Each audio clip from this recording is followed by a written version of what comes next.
Yes. All right, to the third principle, and you were talking a little bit about focus, and you always say focus on what you want, not on what you don't want, and I don't know if I'm the only one who finds that hard to do.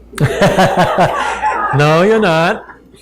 Is there any tricks I haven't learned on how to do that? Tricks about focusing on what you want instead of what you don't want. Why is that so important? Okay, well, why is it important? Oh, well, that's really simple. Let's deal with that. Why is it important to focus on what you want instead of what you don't want? Because of what we were talking about earlier, the fact that your thoughts and feelings have influence on the world around you, influence on people, influence on nature, influence on events, okay?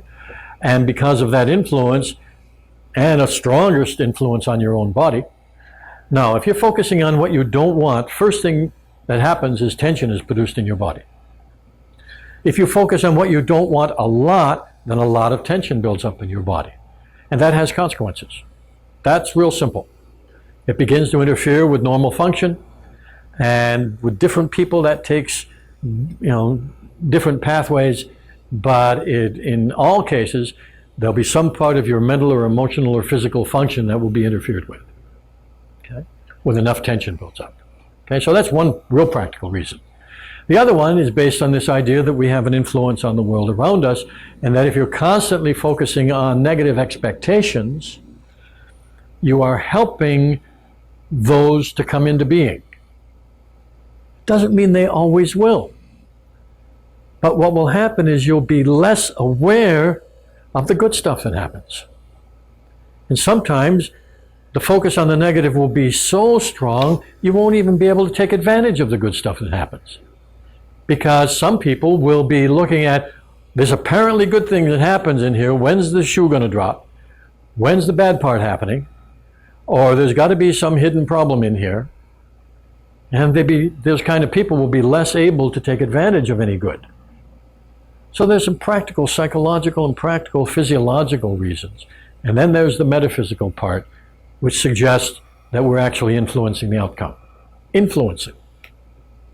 Yeah. So that's why it's a good idea. Now, how to do it?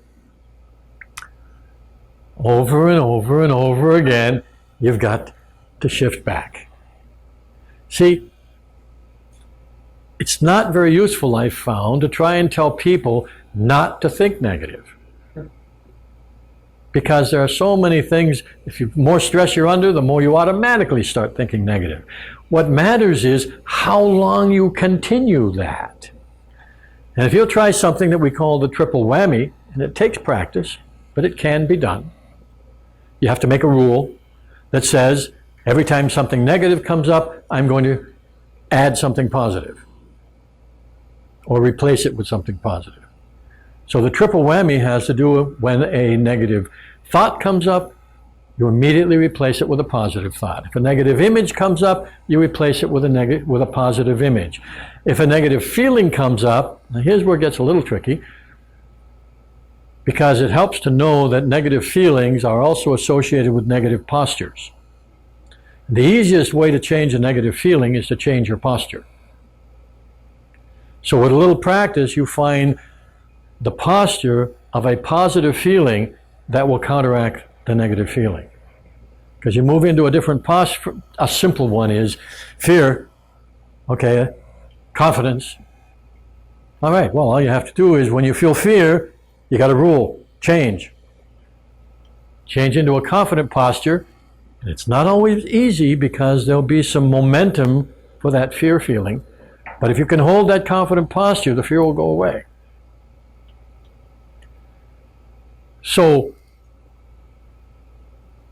it's a very simple process, but there's no way to make it easy.